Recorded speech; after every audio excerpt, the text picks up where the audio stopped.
Hello, I'm Hosco, and I'll be your host tonight in the Creativity Lab. Several people have asked me how I manufactured my quick disconnect system for my saddlebag and my pillion seat luggage rack. So I thought I would kind of go through it step by step. The first thing I want to say is that I needed to find a high quality quick disconnect system, and I made a mistake and I bought one from Calvary Custom, which turned out to be a bad decision, so it set me back. Took me about a year to get all this worked out.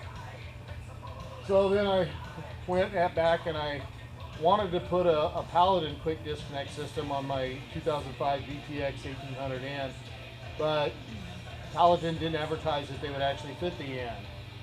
So I know VTX off the board, and he is a friend of mine down south of us, Truff Young. He has a Paladin quick disconnect system. So we came up with the idea for me to buy just the docking hardware for the Paladin quick disconnect system, mount it on my bike, and then we would just physically put his rack on my bike and see if it would actually fit. So we did that, and it worked. And so then I knew that the Paladin system would be the way to go. So essentially what I did is I bought just a Paladin hardware, quick disconnect hardware kit, put it on my bike.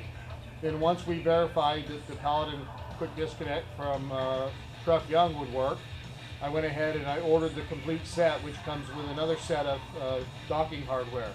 So I wound up with 2 sets of docking hardware, which proved to be advantageous, and I'll explain why in just a moment. So first thing we're going to do is we're going to break it down from riding 2 up to riding solo.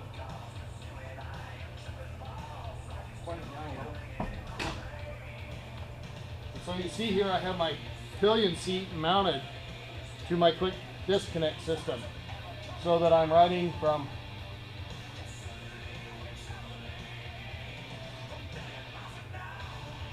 from 2 up to solo within 60 seconds.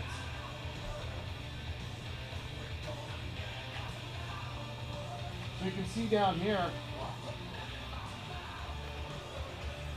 I have 2 sets of Paladin quick disconnect hardware, and I have, I believe, a 3/4 inch spacer. And it was necessary to get the spacing right from the fender so that when my lids opened, they wouldn't hit the luggage rack. So it pretty much went as much as I had to get them to clear, but no further.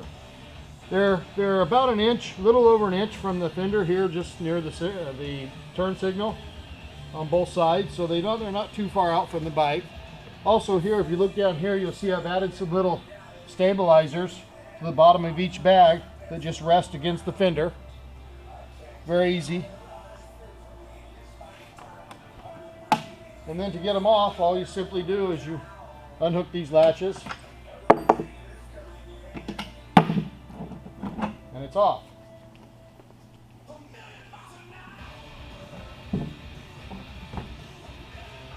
Do the same for this side.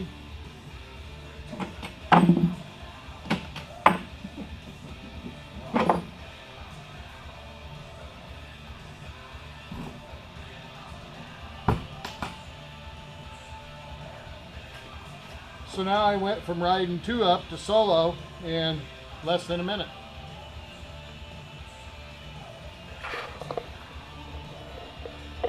So that you get a little bit better view of the setup, I have 2 Paladin quick disconnect docking hardware kits. I have a spacer. Tape measure. I have a spacer that I think is about 3/4 of an inch. We'll get a measurement on it.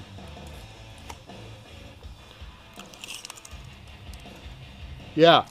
My spacers are 3/4 of an inch, and that put me out just far enough to where my lids would clear the luggage rack.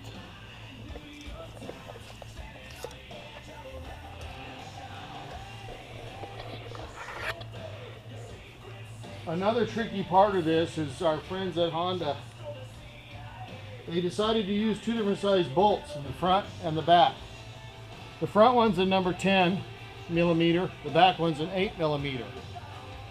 And the tricky part here was finding bolts long enough, that would go ahead and engage my mounts in my fender, my stock fat mounts, enough. And so I had a very difficult time finding sources for bolts. As it turns out, 8 millimeters, a 1.25 thread pitch in metric, is kind of a standard size for an 8 millimeter. when you jump up to the 10 millimeter in size, the standard size is 1.5 thread pitch. Unfortunately, Honda used a 1.25 thread pitch on this bolt for a 10 millimeter. So that's considered, I think, a metric fine thread. I had a heck of a time finding bolts. In fact, in the front ones, I was able to buy bolts online. I think I got them from Allen's Fasteners, and I was able to get them long enough where they would go ahead and engage. So these here, I never could find any bolts commercially available. There were 8 millimeter, 1.25 thread pitch that they sold them long enough that were somewhat decent looking. So I wound up making my own bolts. I ordered some 8 millimeter, 1.25 thread, stainless steel all thread.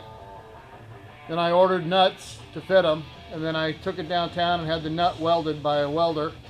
And so I basically made my own bolts, and I'll get a measurement on those for you.